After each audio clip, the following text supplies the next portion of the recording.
avancent les travaux de construction et d'aménagement des axes routiers à Dzopé, Yakase à Tobrou et à Coupé, Kotobi, Bongouanou. Pour en avoir une idée, le tout nouveau ministre des Infrastructures économiques, Kwaku Kofi Amédé, effectue une visite de chantier. Le gouvernement ivoirien et l'UNICEF s'engagent à améliorer la situation des enfants et des femmes en Côte d'Ivoire. Les deux parties vont travailler en étroite collaboration. Un accord a été signé. Il définit le plan de travail pour l'atteinte de cet objectif. Le ministère de l'Agriculture réserve de bonnes nouvelles en cette année pour les acteurs du monde agricole. Des actions seront menées pour l'amélioration de leurs conditions de vie. Le ministre Mamadou Coulibaly Sangafoua a décliné sa vision qui sera centrée sur le social. Les dirigeants européens sont réunis à Malte. C'est un sommet consacré essentiellement à la crise migratoire. Les dirigeants de l'UE s'engagent à dégager 131 milliards de francs CFA pour aider la Libye à lutter contre les passeurs. Voilà pour les titres. Merci de regarder le journal de RTI 1. Je vous conduis tout de suite sur l'axe routier à Dzopé-Bongouanou où les travaux de construction et d'aménagement sont en cours. Mais comment avancent ces travaux? Pour en avoir une idée, le tout nouveau ministre des Infrastructures économiques, Kwaku Kofi Amédé, s'est rendu sur les chantiers. L'ouvrage progresse. Les entreprises en charge des travaux rassurent. Les chantiers seront bouclés dans les délais. L'enseigne Bakayoko, Jean-Jacques Kwame. À 7 jours, vous avez combien? On est entre 22 et 25. Vous êtes sûr? Oui. C'est quasiment avec la casquette d'ingénieur conseil que le ministre des Infrastructures économiques a effectué la revue des différents chantiers de construction et d'aménagement. Au niveau de l'axe Axopé, Yakase à Tobrou, ce sont des terrassements, des décapages. Travailleurs et engins s'emploient à relever les défis avec brio. Actuellement, on est au chantier en train de travailler. En tout cas, le boulot, ça va. Le chantier évolue très bien avec tous ces dispositifs qui sont en place à ce moment. Je pense que nous sommes à mesure de respecter les délais qu'il faut. Nous allons aboutir. Sur le tronçon Akupé Kotobi Bongouanou, en réhabilitation, toutes les activités de génie civil prévues dans l'aménagement et le bitumage sont menées comme sur des chapeaux de roue. Pendant que des équipes sont des revêtements d'enduit superficiels, d'autres employés s'activent sur les ouvrages d'art et d'assainissement. La mise à niveau du trajet est ressentie tout le long de l'axe sur la qualité et les délais. Le ministre Amédé Kofi Kwaku veille au grain. Nous avons donc donné des instructions de sorte que le contrôle soit très suivi, que les délais soient tenus, de sorte que les ouvrages soient livrés dans le temps et que ces ouvrages-là puissent durer pour le temps pour lequel ils ont été dimensionnés. La nouvelle route Adzopé-Yakase à Tobrou, longue de 25 km, coûtera 14 milliards de francs CFA. Quant à l'axe Akupé-Kotobi-Bongouanou, 58 km, il vaut 27 milliards de francs CFA. Lancé en juin 2016, ces ouvrages, censés faciliter l'écoulement des produits agricoles, devraient durer 24 mois. La Côte d'Ivoire et l'Australie envisagent de renforcer leur coopération dans divers domaines. La ministre du Développement international d'Australie et le ministre ivoirien des Affaires étrangères en ont parlé dernièrement à Addis Abeba, en Éthiopie, en marge du 28e sommet. Le ministre Marcel Amontano et son homologue australien ont parlé notamment de projets d'investissement des Australiens en Côte d'Ivoire. On en sait plus avec notre envoyé spécial Jérôme Kofi Abolé. Pour une coopération plus renforcée entre la Côte d'Ivoire et l'Australie, Marcel Amontano est en phase avec la ministre australienne du Développement international.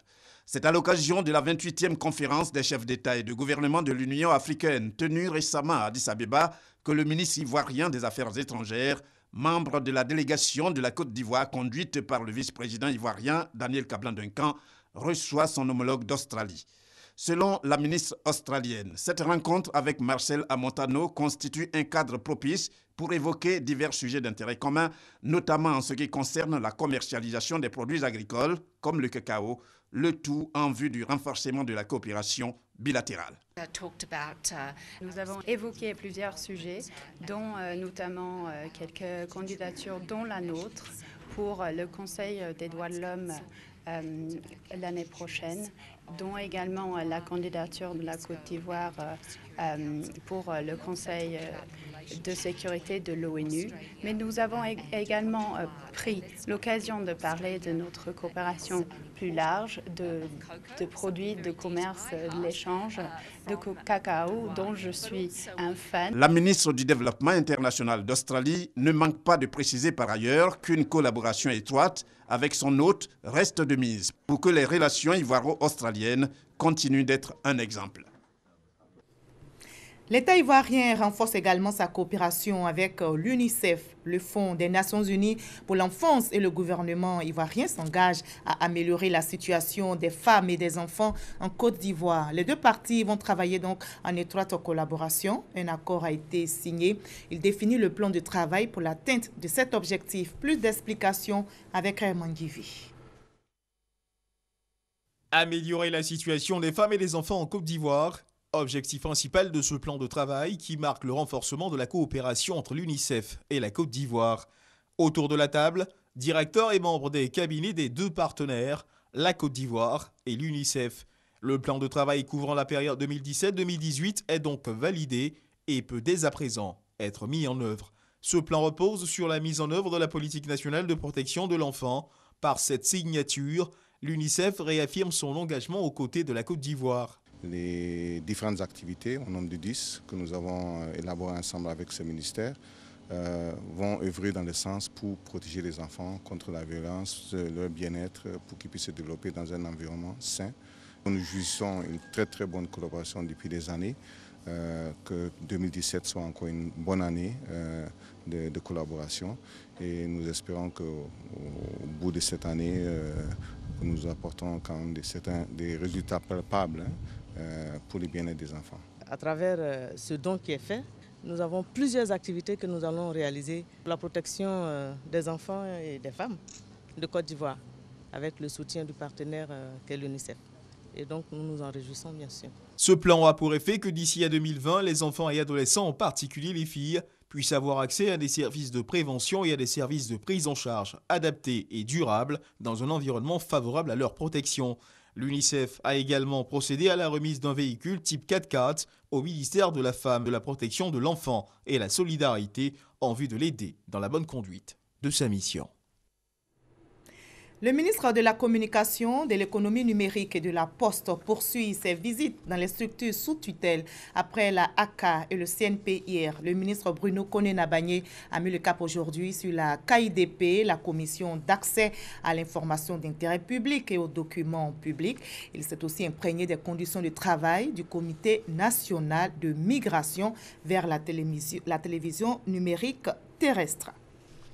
Une autre structure sous tutelle déjà visitée par le ministre de la Communication, il s'agit du groupe Fraternité Matin. Ce groupe vient justement de lancer son nouveau service d'information via le téléphone. C'est un service d'information instantané dénommé Fratmat Actu Plus. Il comporte 6 rubriques à consulter et des flashs d'alerte par jour. C'est le 4e service d'information via le téléphone créé par Fraternité Matin. Konaté Moussa pour le reportage.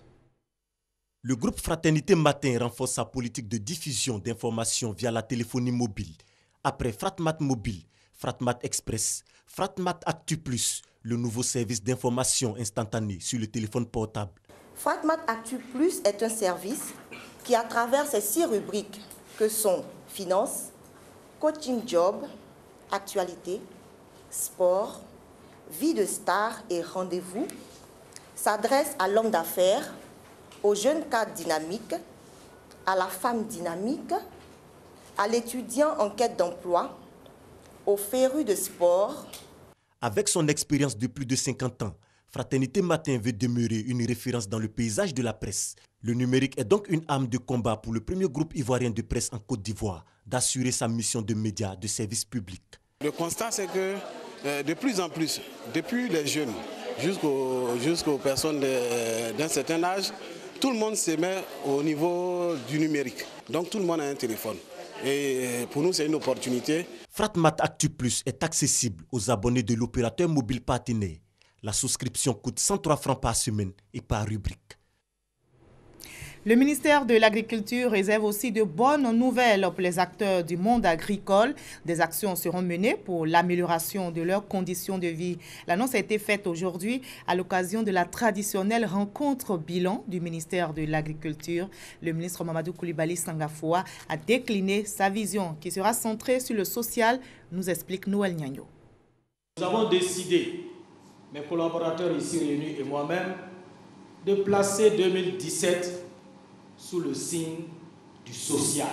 Le cap est fixé pour 2017, le social, mais que recouvre une telle orientation? Pour Sangafoua Coulibaly, ministre de l'Agriculture et du Développement rural, 2 axes sont à retenir. Le premier est orienté vers le monde rural, et pour cause. 2 tiers des personnes actives travaillent dans le secteur agricole. Si nous avons un projet dans le cadre du programme national d'investissement agricole dans une localité donnée, nous allons mettre l'accent sur l'impact social de ce projet dans son environnement d'exécution. Et nous allons jouer sur notre levier de développement rural. Le second permettra d'adresser la question de l'environnement socio-économique des agents de l'administration agricole. Tous ces hommes et femmes qui ont contribué à la renaissance de notre secteur agricole, nous voulons voir dans quelle mesure ils peuvent être encouragés dans leur métier. Voilà les défis à relever pour 2017. Pour l'heure, Sangafoua Coulibaly et ses invités ont consacré plus de 2 heures ce vendredi à passer au scanner toute l'année 2016. Il est constaté des acquis. En bonne place, la mobilisation de la grande famille agricole, parce que conscient de la place de l'agriculture dans l'évolution socio-économique de la Côte d'Ivoire. Cette prise de conscience a fait naître une inquiétude sous forme d'interrogation. Les ressources humaines actuelles du MINADER sont-elles adaptées à ces programmes ainsi qu'à ces missions? En attendant d'élaborer ce champ, des performances sont relevées. Elles portent principalement sur le niveau de mobilisation des ressources pour la mise en œuvre du plan national d'investissement agricole, PNIA 1. 1608,8 milliards sont mobilisés entre 2012 et 2016, soit 78,84% du coût total de ce programme. Au-delà de ces performances, la Côte d'Ivoire sera soumise à des épreuves de portée stratégique. L'organisation du Sahara 2017 est la rencontre internationale sur la révolution verte, un rendez-vous mondial de mobilisation de ressources pour la transformation structurelle des économies agricoles d'Afrique. La ministre de la Salubrité, de l'Environnement et du Développement durable dévoile aussi ses chantiers pour 2017 aux différents acteurs de son ministère. La ministre Anne-Désirée Oloto annonce la réalisation de plusieurs projets, notamment l'adoption d'un cadre de salubrité et la construction de 2 centres d'enfouissement technique. Grâce Kando pour le reportage. 3 semaines après sa nomination au poste de ministre de la Salubrité, de l'Environnement et du Développement durable, Anne-Désirée Oloto s'attelle à redynamiser son département. Une rencontre est initiée avec les acteurs et partenaires de ce secteur. La ministre Anne-Désirée Oloto a décliné sa vision en matière de salubrité, d'environnement et de développement durable pour l'année 2017. Le gouvernement a décidé il y a de cela quelques jours, de l'instauration, le premier samedi de chaque mois, d'une journée d'activité communautaire de salubrité dénommée Journée du Grand Ménage. Adopter le code de la salubrité et de créer la bourse des déchets.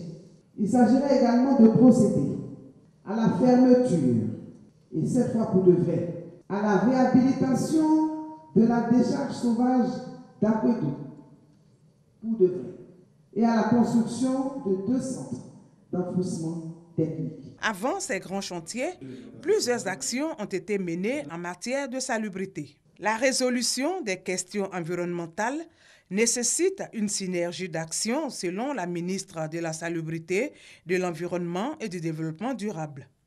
Pour réussir ce pari, Anne-Désirée Oloto appelle à une implication des différents acteurs.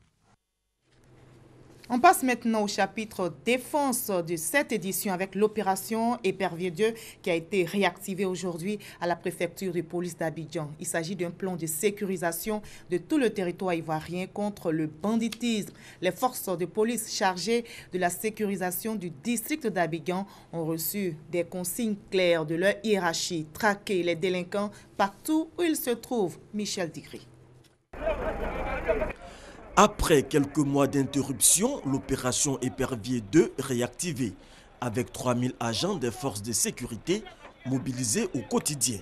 Ils ont reçu de leur hiérarchie des consignes fermes. Procéder au bouclage des zones criminogènes, interpeller toute personne suspecte, ainsi que les jeunes délinquants auteurs d'infractions. Procéder à la destruction pure et simple des fumoirs. Les autorités policières entendent ainsi consolider les acquis de la première phase de l'opération Épervier 2 qui a permis d'interpeller 9500 suspects, dont 107 déférés. 10 bandits ont été abattus et 195 fumoirs détruits. Ne donner aucun répit aux délinquants, c'est l'objectif fixé par les forces de sécurité. Tant que l'Ivoirien ne se sentira pas en sécurité, nous continuons. Peut-être que Épervier 2 connaîtra une fin, mais il sera automatiquement suivi par Épervier 3. L'opération Épervier 2 s'étendra également dans toutes les villes de l'intérieur du pays. Les passations de commandement se poursuivent au sein de l'armée après la garde républicaine, l'armée de l'air, le bataillon de commandement et de soutien. L'état-major de l'armée de terre a procédé à la double cérémonie de prise de commandement des nouveaux chefs d'unité de commandement et de soutien et du premier bataillon de commandement et de commando parachutistes. Ils ont reçu le drapeau de leurs unités respectives en présence du chef d'état-major de l'armée de terre. La rentrée académique de l'Université de Mans est fixée au lundi 6 février prochain. L'annonce a été faite hier par le président de cette université, professeur Coulibaly Lassina. C'était lors de la toute première réunion de rentrée académique de l'Université de Mans. Le reportage sur Place d'Evbouy. Tout a commencé à la journée de l'orientation. C'est là que j'ai rencontré des professeurs de l'université. Ils avaient dit que l'université allait ouvrir cette année. Vraiment, j'ai été convaincue par ce qu'ils ont dit. Parce que par leurs propos, j'ai vu que l'enseignement allait être de qualité. Depuis l'enfance, j'ai aimé un peu bricoler les choses, comme la technologie, l'informatique. C'est pour ça que j'ai choisi pour cette filière. Bachelier de la session 2016, Marie-Denise et Hilaire font partie des 429 étudiants de la toute première promotion de l'université de Mans. Si Marie-Denise vient d'Abidjan, Hilaire, quant à lui, natif de Mans, a fait ses cycles primaires et secondaires dans la ville et est heureux d'y poursuivre ses études supérieures. Bon, d'abord, je reste près de mes parents. Bon, ça c'est tout d'abord. Et puis, je m'étais bien la ville. Je peux me déplacer à n'importe quel moment, rentrer à la maison tranquillement, sans souci. Par contre, le déplacement est un souci majeur pour Marie-Denise. J'ai rencontré ma tutrice, tout ça, elle est accueillante. Mais le seul problème, c'est le transport. Il est coûteux. 600 francs CFA, le prix aller-retour d'une course en taxi sur le site de l'université. Et oui, les étudiants devront parcourir au moins 7 km pour aller suivre les cours. L'enjeu du transport, ajouté à celui de l'hébergement, ont été abordés au cours de la toute première réunion de rentrée académique tenue le mercredi 1er février avec l'ensemble des autorités de la ville, des enseignants, des chercheurs, du personnel administratif et technique. En attendant que les différentes autorités accordent leur violon pour régler ces questions subsidiaires, l'Université de Mans est quasi prête pour accueillir ses 429 étudiants. Lundi 6 février est la date de démarrage effectif des cours. Ces 429 étudiants ne sont pas regroupés dans la même filière. Il y a 16 salles de 70 places par salle. Donc nous pensons valablement que 3 filières peuvent être déployées tranquillement dans chacune des salles.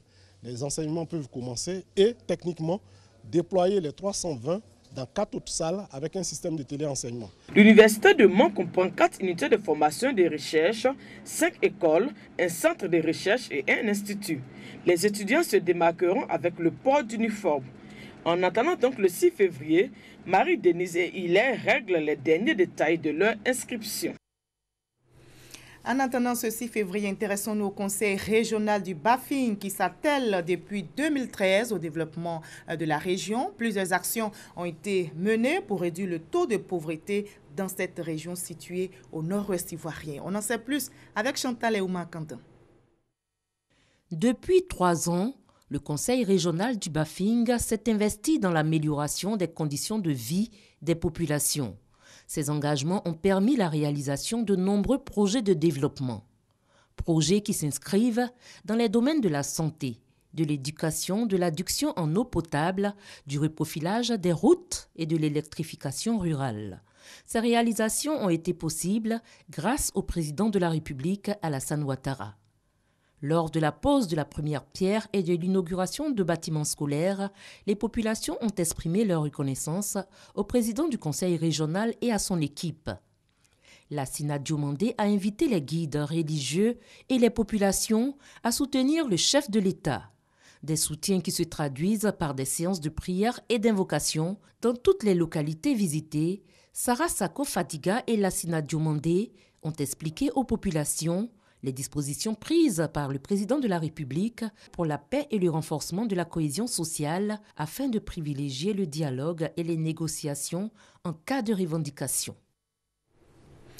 Le Centre international pour le développement du droit, CIDD, vient d'élaborer un document pratique dénommé « Guide de la fonction publique ». C'est un outil pour faciliter la connaissance des règles de la fonction publique ivoirienne. Ce guide a été présenté officiellement à la presse. On retrouve Chantal et Oumar Kandan. Le Guide de la fonction publique est un document de 100 questions-réponses relatives à la fonction administrative. C'est un outil de travail destiné aux administrateurs de la fonction publique et aux responsables des sociétés étatiques.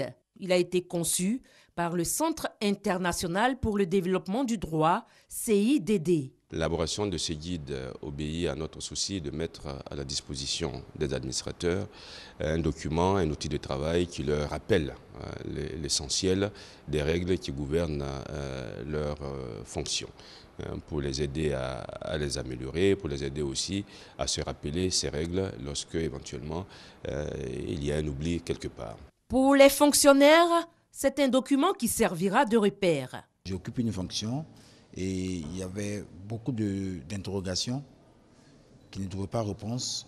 Et donc là, je découvre que depuis ce matin, j'ai réponse à toutes mes interrogations. Le CIDD ambitionne d'œuvrer à la promotion et à la consolidation de l'état de droit.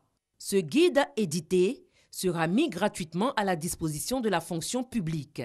Après cet outil adressé à la fonction publique, d'autres guides pratiques sur des thèmes variés verront le jour. Le Burkina Faso s'inspire de l'expérience de la Côte d'Ivoire en matière de lutte contre le tabagisme. Une délégation vient justement de séjourner à Abidjan. C'est une mission effectuée dans le cadre d'un travail d'étude sur la taxation des produits du tabac. La délégation a eu une séance de travail donc avec le cabinet du ministère de la Santé et de l'Hygiène publique. Le témoignage est signé Malika Koulibaly. Le tabac tue et comme partout dans le monde, il menace aussi la santé des Burkinabés. Pour lutter contre le tabagisme et réduire considérablement la consommation dans leur pays, une délégation venue du Burkina Faso est en Côte d'Ivoire. 3 jours de travaux pour s'inspirer de l'expertise ivoirienne en la matière. La Côte d'Ivoire fait des avancées. Le programme national de lutte anti-tabac fait un formidable travail.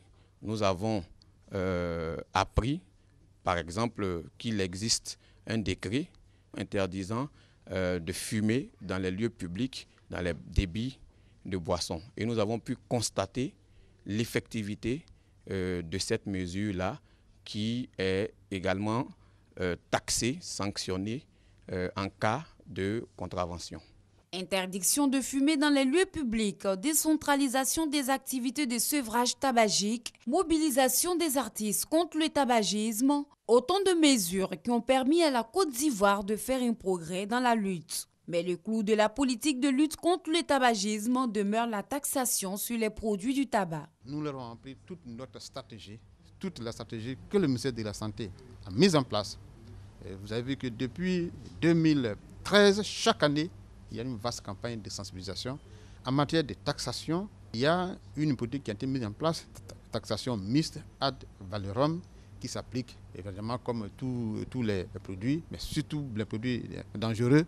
Le tabagisme est à l'origine des maladies comme les cancers du poumon et les maladies cardiaques. Et selon l'OMS, l'Organisation mondiale de la santé, il tue environ 6 millions de personnes dans le monde chaque année. Des faits qui fondent la mission de cette délégation venue du pays des hommes intègres. Les collectivités territoriales de l'espace frontalier de la sous-région décident de fédérer leurs efforts pour le bien-être des populations. Une fêtière regroupant les communes et les conseils régionaux de l'espace a été mise en place. Cette structure regroupe les élus locaux de Côte d'Ivoire, du Mali et du Burkina Faso. Des activités génératrices de revenus sont prévues pour booster le développement dans cet espace. Ailleurs au Tchad, le président Idriss Déby vient d'annoncer le report des élections législatives dans son pays. Ces élections n'auront pas lieu avant 2019. Le président tchadien justifie ce report par la crise que traverse le pays. Selon lui, organiser des élections législatives dans un contexte de crise n'est pas à l'ordre du jour. Conséquence, les députés tchadiens élus depuis 2011 doivent encore patienter avant de se présenter à nouveau devant les électeurs. Le scrutin ayant été prorogé pour une durée indéterminée. Les dirigeants européens sont réunis à Malte. C'est un sommet consacré essentiellement à la crise migratoire. Les dirigeants de l'UE s'engagent à dégager 131 milliards de francs CFA pour aider la Libye à lutter contre les passeurs et les gardes-côtes à faire face à l'afflux des migrants. Notez qu'à la veille de ce sommet de Malte, plus de 1300 migrants ont été secourus au large de la Libye. Gabriel Zani. La question de l'immigration, l'Union européenne ne finit pas d'en débattre. Ce vendredi, réunis à La Valette en Malte, les dirigeants européens se sont engagés à fermer la route de la Méditerranée via la Libye. À cet effet, une déclaration a été produite à l'issue du sommet qui donne l'essentiel de la rencontre en 10 priorités, destinées à briser le modèle économique des passeurs, à sécuriser les frontières de la Libye.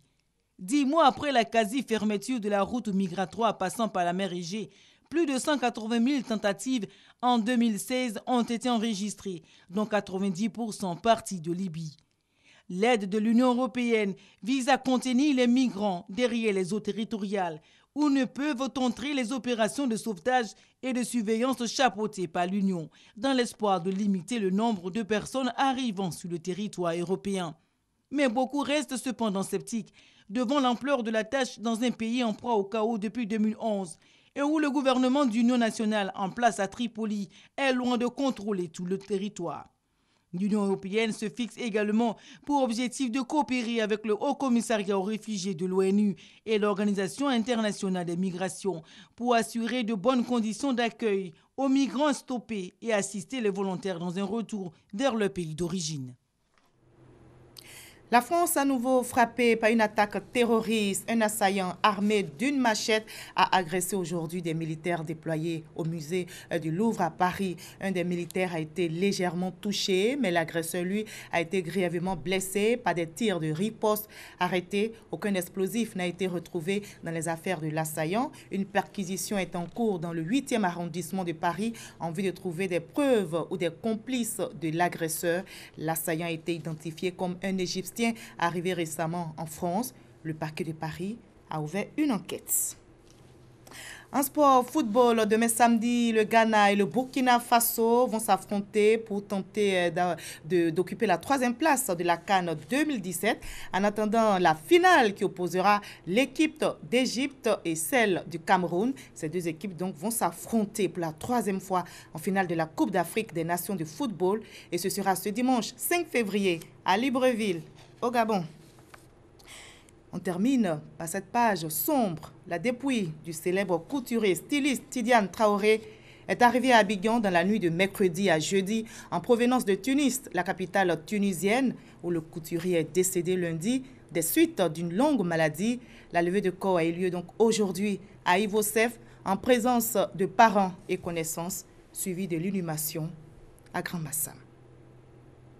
Fin de ce 20h. On se retrouve demain à la même heure et sur la même chaîne.